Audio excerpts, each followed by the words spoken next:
Entrepreneur MBA podcast purpose is to help existing business owners grow their companies past the 10 million in revenue per year benchmark. Here is your host, Stephen Halasnik.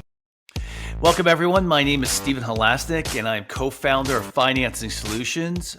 For those of you who don't know Financing Solutions, we provide easy-to-set-up lines of credit for small businesses, and I will be your host for today's Entrepreneur MBA podcast.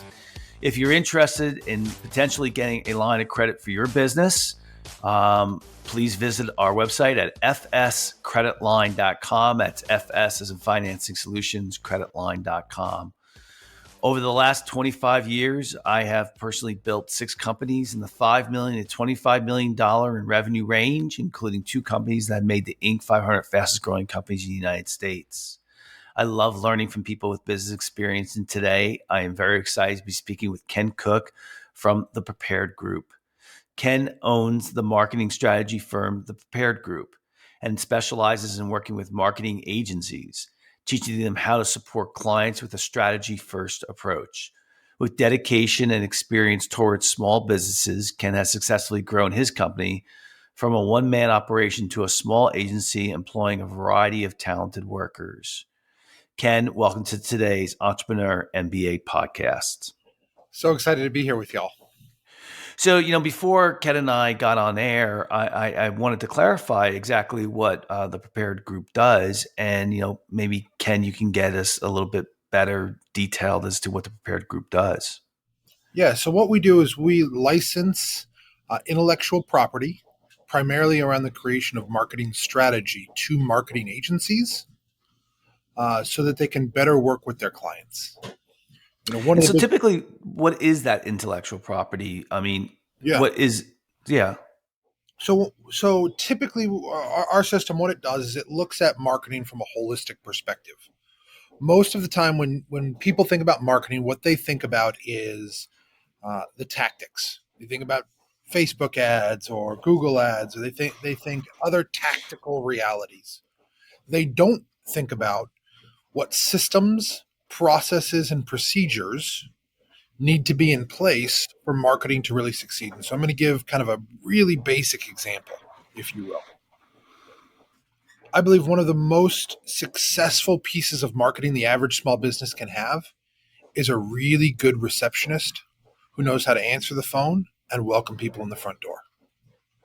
The problem is, for most businesses, they've never treated that as a marketing opportunity. And so when we talk about marketing, we talk about the prepared marketing system, what we're looking at is a total war approach to marketing. So it's not just how do I advertise or attract people into my business, but it's what's my system and process for capturing and segmenting and databasing information, right? As Web 3.0 continues to grow, owned data, first-party data becomes increasingly important.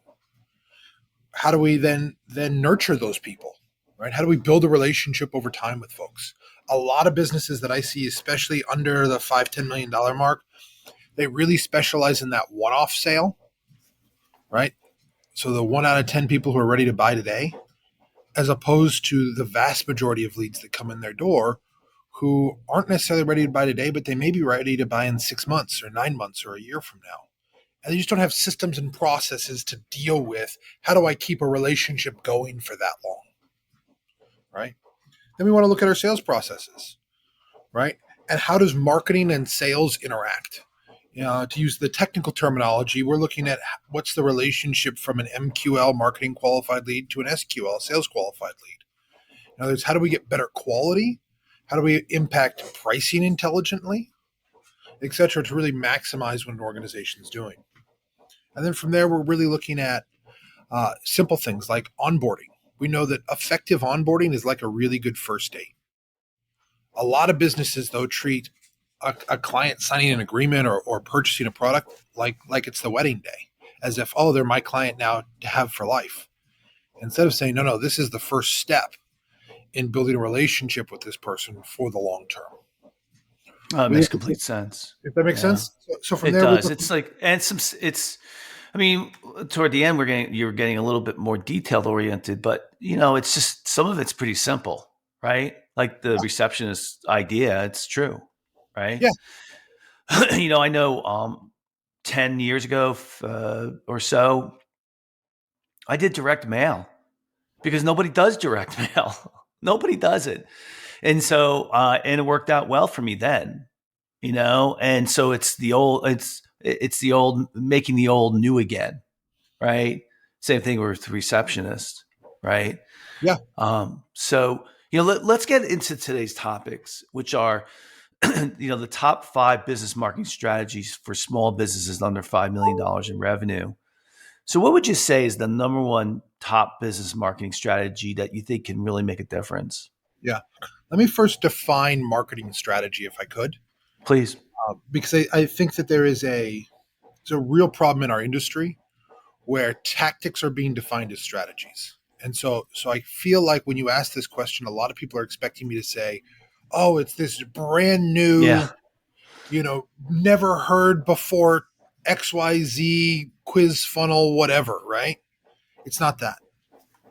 The number one tactic is I'm gonna analogize this through my son Phineas. My son Phineas started his first business 2 weeks ago, and he's raking people's lawns. He's 11 years old.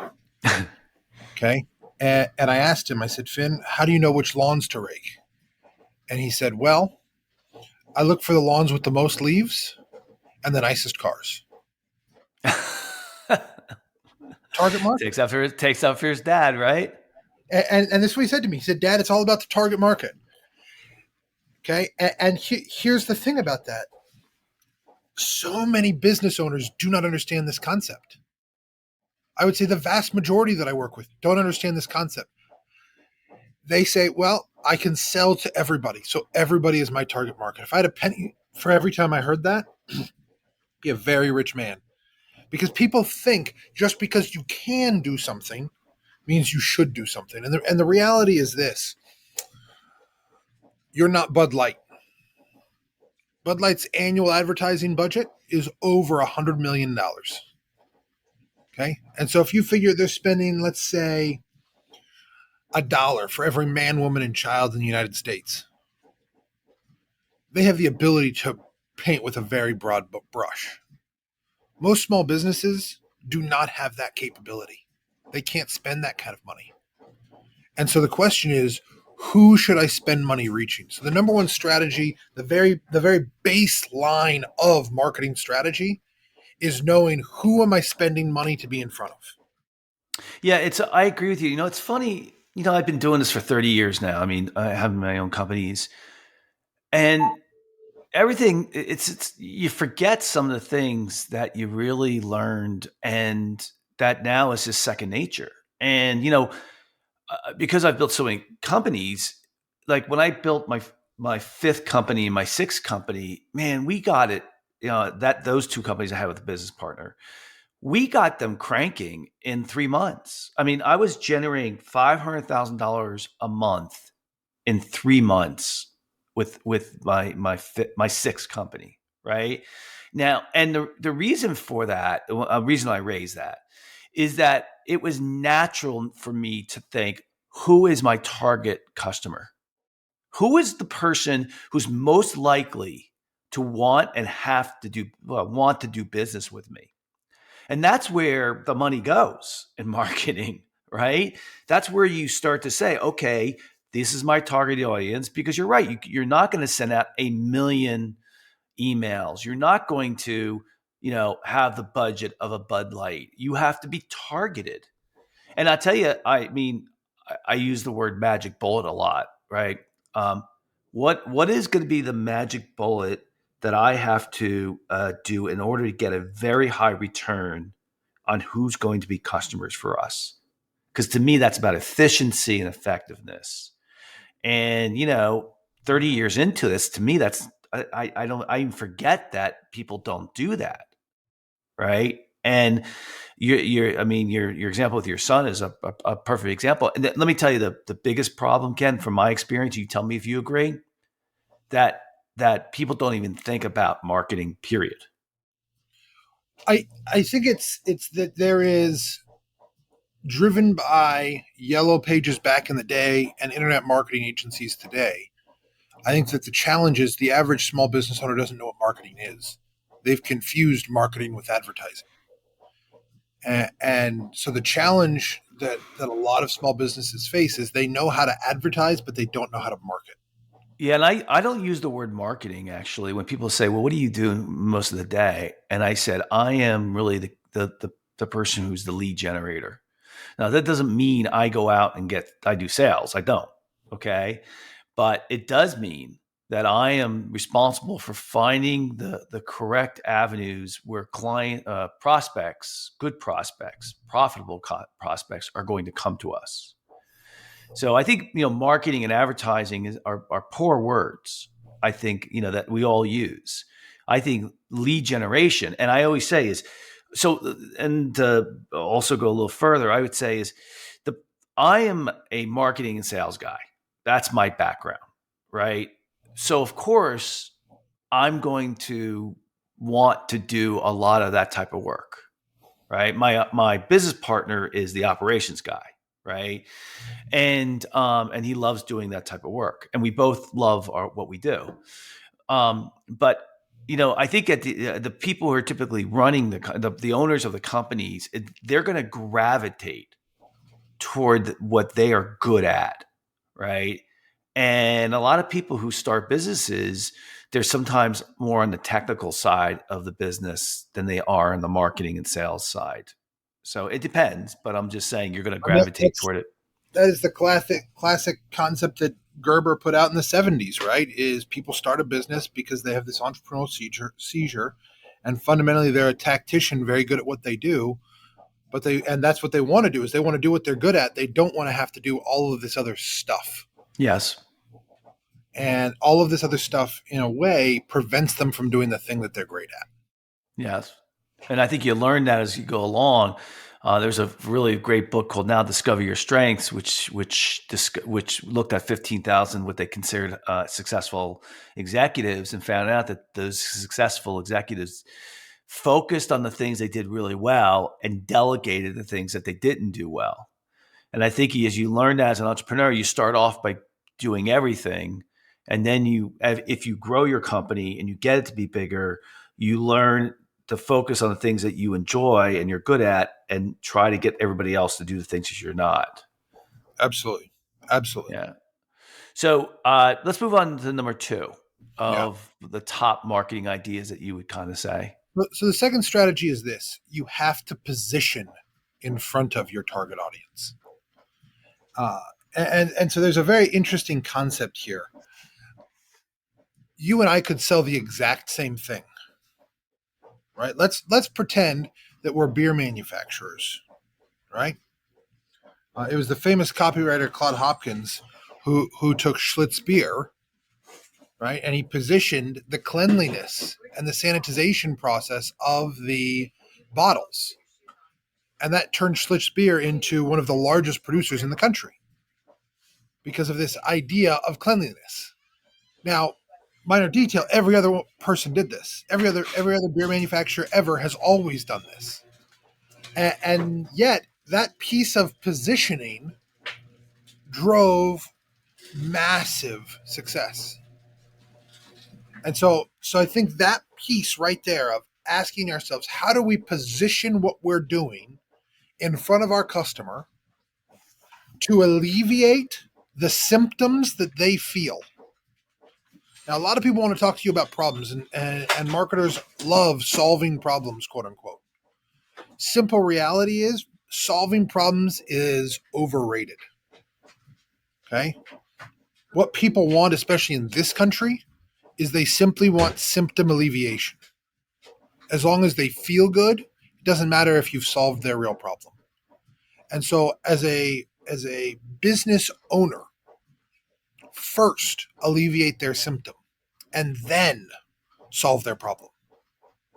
I'm not saying don't go solve the problem, but you've got to alleviate the symptom first. And so that's the second piece here. Give me an example of that where you've absolutely seen that. I have kind of a morbid example that I use a lot. I want you to pretend for a second that you suffer from headaches.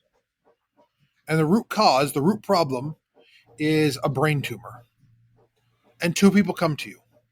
And one says, well, I've got this miracle drug. It's called Excedrin. And you can take it and your headache will go away. and you take it and your headache goes away. And this other person, a very expensive surgeon, comes to you and says, look, I'm going to cut open your skull, I'm going to dig around a little bit, and you won't have headaches anymore. Which one are you going to choose? Well, I'm going to go with the first one, the Excedrin first, and then if that doesn't work, then I'll move to the other one. We're always going to go for the easiest, simplest path of least resistance, right? And least pain on our part. And so I think one of the challenges is that a lot of businesses want to, rather than provide a foot in the door kind of an offer, they want to provide a comprehensive solution. And the problem is your prospect only cares about 5% of it because they don't understand the value of the 95% of it. If you didn't know that you had a brain tumor, there's a 0% chance you're signing up for someone to cut your skull open. And it's not until you have been illuminated to that problem that you say, oh, taking a pill to deal with a brain tumor is stupid. I have to go get brain surgery. Right? And that's the concept here. Is it may be that brain surgeon says, well, step one, let's take this. Step two is let's do a scan. Let's figure out what's actually going on. Right? Let me then illuminate. Let me give you knowledge so that you can make a better decision. Right? Not just rely on me, the expert. Right? And I think that's kind of the heart and soul of this issue of problem versus symptom, and that this shows up in a lot of ways. One of the most common ways is businesses come to, or people come to your business asking you to solve something, to sell them something. And this is especially true in professional services, construction, etc. And you, as the expert, understand that what they're asking for doesn't make any sense. But they don't know enough to understand that yet. And so the challenge is there's a lot of people in not just in professional services in general who will simply say, yep, I'll do what you asked me to do, irrespective of the outcome, because they know it's going to be a failure. Instead of saying, well, let's start there, let's think about this, and showing people in a better way. And I think we could go into dozens and dozens of very specific examples of that, from attorney who's asked to put a will together because he thinks, because the client thinks that's going to keep them out of probate, right? Classic example. And the attorney has to educate and say, no, well, a will is not actually keeping you out of probate. A trust will, though. And so let's set up a living trust instead. It's a better option, right? You used the example earlier. Someone comes to you because they want more traffic, and you say, well, let's do direct mail. Right? But they had in their mind Facebook ads. Well, there's 100 reasons direct mail might be a better option. And so I think that's the key here, is it's focusing less on the actual problem and focusing more on the symptom they feel right now, getting some relief, and then getting to the root of the problem. Yeah, I mean, I think about that often when we design our websites, that you want to, I'm like, what's the pain that they have that they want us to solve, right? And that would be the main theme in the website. Like, for example, our tagline for financing solutions is a line of credit just in case, right? Because that's why you want a line of credit, right? It's just in case. And and then we show somebody on our page that is having a problem, is seriously worried. Yep. And it's nice when your marketing message, let's use that word for a second, matches, I would say, the culture of your company, because I've been through that. I've been through having a line of credit and going to a bank and saying I need to increase it, and they've said we'll let you know in a month and a half. I'm like, I have payroll due on Friday. I've been through what it's like for you to have to get a line of credit in place. It is torture with a commercial bank. For those of you who haven't done it, you're in for a rude awakening. It is tough. And I kind of get, it's nice when the culture of the company, the owners. I mean, when you can articulate to your employees why you do what you do. So, Absolutely. yeah. So, what's kind of the next one? The next big strategy is this: you've got to actually have a pricing strategy. In my experience, the vast majority of people have no idea why they charge what they charge. This could be anything from I've had construction companies we work with say, "Well, we just figure out cost plus 20%." Well, why do you do cost plus 20%? Well, that's because that's what I did when I was starting in the business 30 years ago. Right? I ask real estate agents all the time, why do you charge 6%? I don't know. Does it The matter the industry price of them? standard. That's Right? why. It's the industry standard. Yeah. Ultimately, it's because the guy next to me charges that. Right? Is old. We see a lot of pricing is based upon what are other people doing, and those other people are pricing based upon what other people are doing, who are pricing upon what other people are doing. And so we believe that really effective pricing strategy, where you're driving pricing based upon the value that someone is receiving from you, can be utterly transformative for your organization. Right? And this could be anything from a more innovative means of charging people. So, for example, what if your pricing were dynamic based upon the success that somebody has based upon what they've purchased from you? I say it all the time to SEO companies. I say, base it on that if you're successful, Yep. and define success with them. And Yep. they all want to do it, but they just haven't been able to, SEO companies, search engine optimization or natural searches. They haven't been able, I don't know. I haven't found anyone who kind of is willing to do that.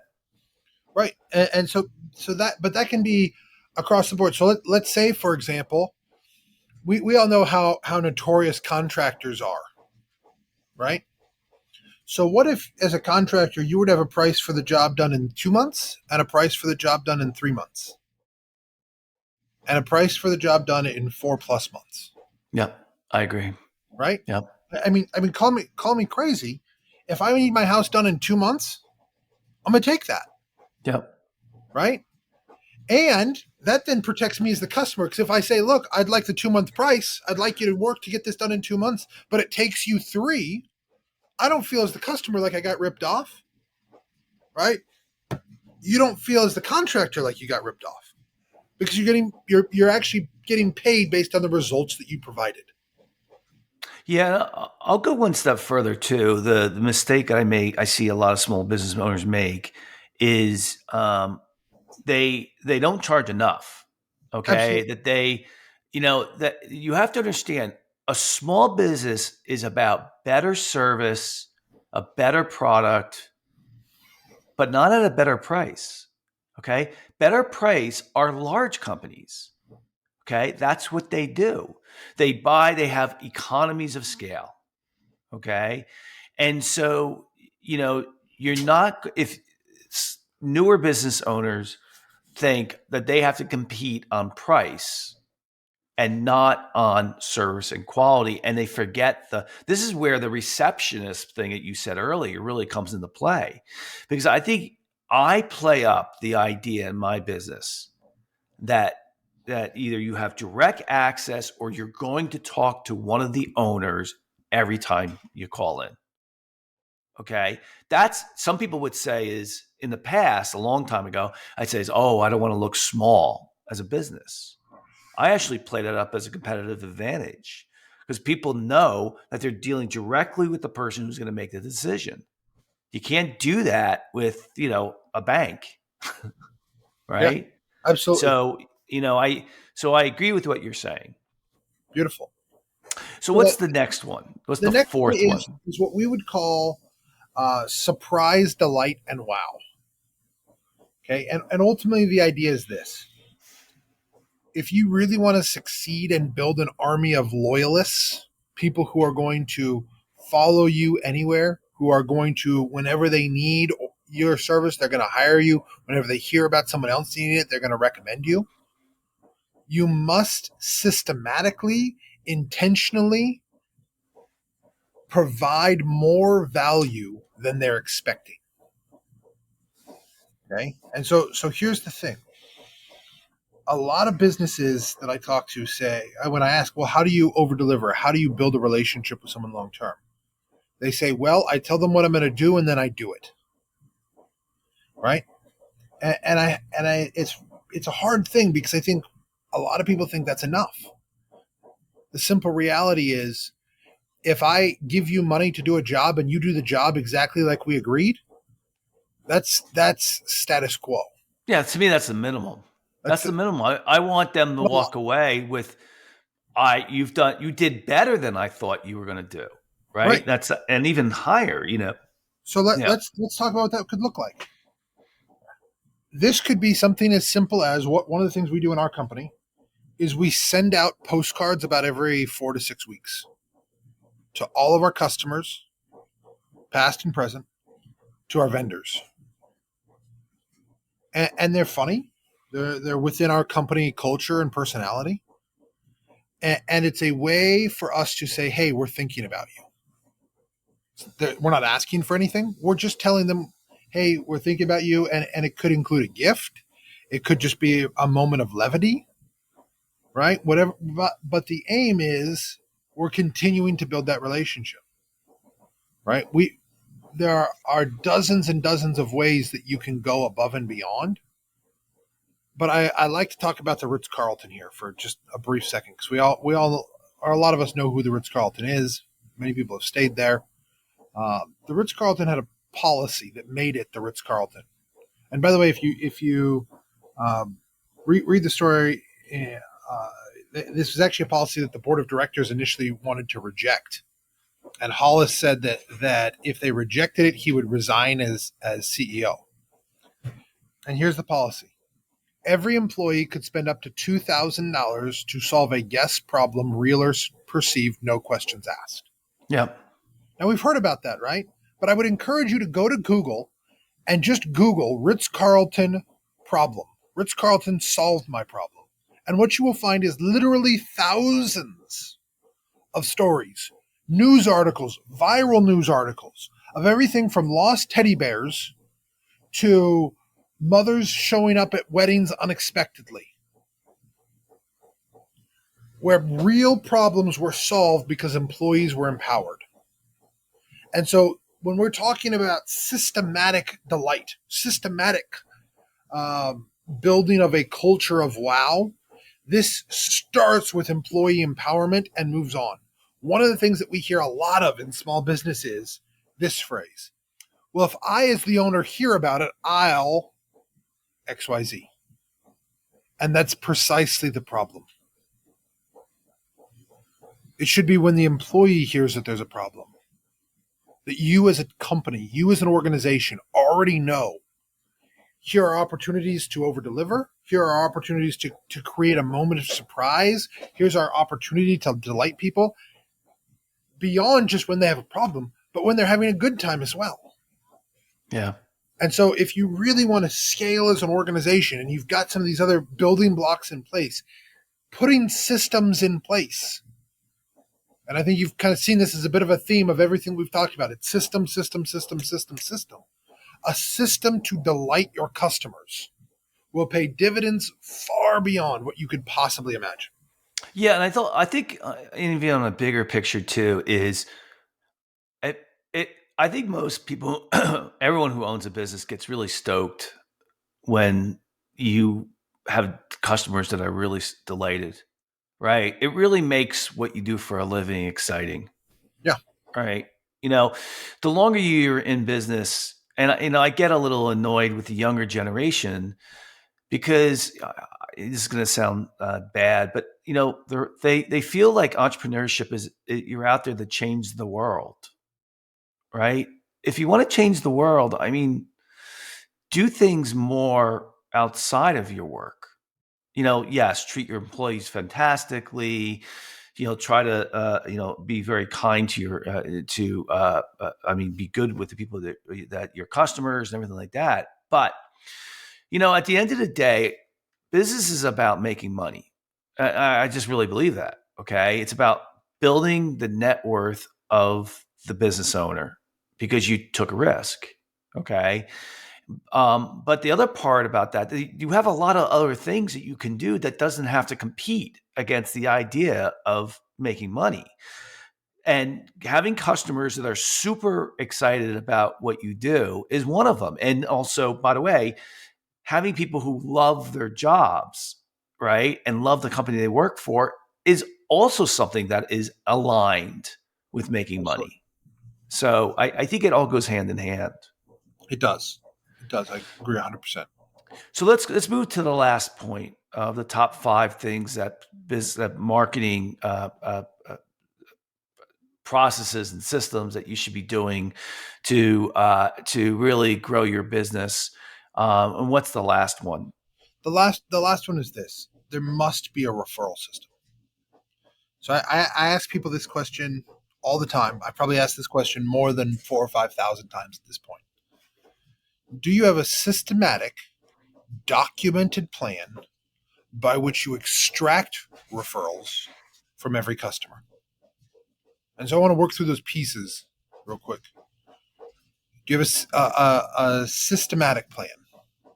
Right? Something where you know here are the steps, and is it documented, i.e., written down, not in your head, meaning that it's not up to you to do necessarily, but that the business can do the system without you as an individual. Okay? Is it a clear plan? And by that, I mean, are we refining our plan because we know that the only plan that's perfect is the one that's never been executed? Okay? And so is it being refined continually? And this final point is probably the most important. There are a lot of businesses that ask for referrals. And notice that I did not say you have a systematic documented plan by which you ask for referrals. I chose up my words very carefully. The word is extract. Okay. This looks like a number of different things, but I'll give two very brief examples. This started for us with a financial advisor. David and I wrote a book on marketing for financial advisors some years ago, and we were doing a lot of research, and we found this financial advisor who claimed to be the most successful advisor in the country. I think he was up in North Dakota, and in his contract, in order to work with him, you had to provide him 3 referrals to new customers every single year. And if you did not, if you failed to meet your obligation, you were dropped as a client. That's extraction of referrals. And by the way, if you over deliver, it's going to be a real pain for them to have to take their money elsewhere because they realize I'm being treated so well. Why would I want to go somewhere else? Right. Within our business, we put this funny little line in our contracts that says, if you work with us, you're required to give video testimonials after a certain amount of time. We require it. And I've oddly enough, no one has ever said, "Oh, I'm not going to do that. I'm not going to work with you guys because I'll have to give a testimonial." But it allows us to extract them on demand and say, "Hey, you just said XYZ. That's really good. Can I use that recording?" And they're more than happy to say yes. And so it's having a plan by which and a method by which you're pulling this out from every single customer is absolutely critical. And if you'll do those 5 things that we've talked about here in the past 30, 35 minutes, your business will double in a very, very rapid pace. Because what you're doing. I'm sorry. Yeah, I didn't mean to cut you off. You want to finish that thought? Well, because what you're doing here is you're pouring gasoline on a fire with these, right? You're actually putting organizational strategy in place that allows you to grow very, very quickly. Yeah, my experience too is like the idea when you start your business is ideas, right? It's like, but listen, once you come out with a business of what you're going to be doing, it really gets back down to now. Then it's about, okay, this is what we do, and now it comes down to execution. And listen, the execution, I happen to get stoked by execution, but most people don't get excited by execution, right? They get excited by ideas. Now, inside of execution, you can brainstorm the ideas for, in this case, marketing, right? But at some point, you have to pick it and go. And the reason I'm raising this as a point is that you can't say, okay, I believe in everything that Ken says, which I think everybody would, okay, and let's implement them, all 5. You implement one.